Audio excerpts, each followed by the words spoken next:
नमस्कार जय जगन्नाथ। गोटे कथा मन पड़गला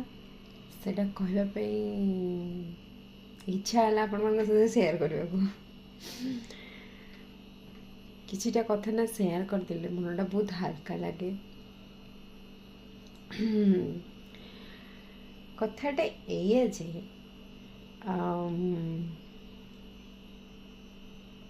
आम कि गोटे रेसिपी तैयारी करछे गोटे सब्जी या फिर गोटे तरकारी तैयारी करछे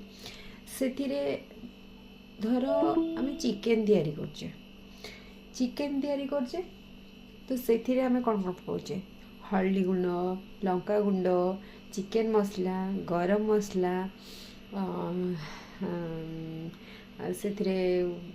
लुण सबकि ऐड करछे। जदि से ही तरकारी से चिकेन तरकारी जदि आम सबकि पकईदबा किंतु लुणटी पकईबानी ताहले टेस्ट केमती लगे ठीक से परिका लगे जमती आप सबुदिन तैयारी कर लुण पकईकी ना तार टेस्टा बिल्कुल बदली जाए पूरा पूरी बदली जाए। आउ सेमितिया गोटे संपर्क जोटा कि धन परिवार समस्ते थिबे किंतु सब किछि संपर्क थिबो सबु थिबो बहुत बड़ फैमिली से रहूथिबो बहुत बड़ घरे रहूथिबो स्वामी बहुत बड़ चाकरी करथिबो सब किछि थिबो किंतु ताको केही भी सम्मान दउ नथिबे ताको ताको ए लाइक भाबु नथिबे जे ताको घरर किछिटा कथा शेयर करबे से लाइक भी भाबु नथिबे ताको भाबु नथिबे जे तार डिसीजन नेबा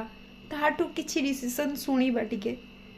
तार कौन ओपिनियन अच्छी तार कौन कथा अच्छी तार टिके आमे सेटा रखिबा ना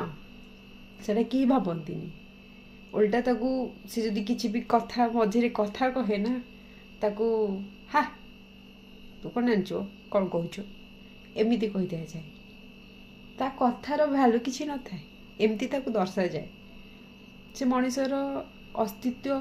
थाई कि जहाँ न थाई कि से घरे परिचय ताकू दिया हुए ताहले भाबंतु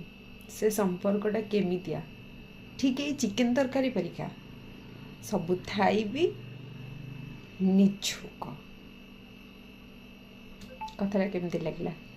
भल लगे ना भल तो लगे किंतु हाँ यहाँ सत सत।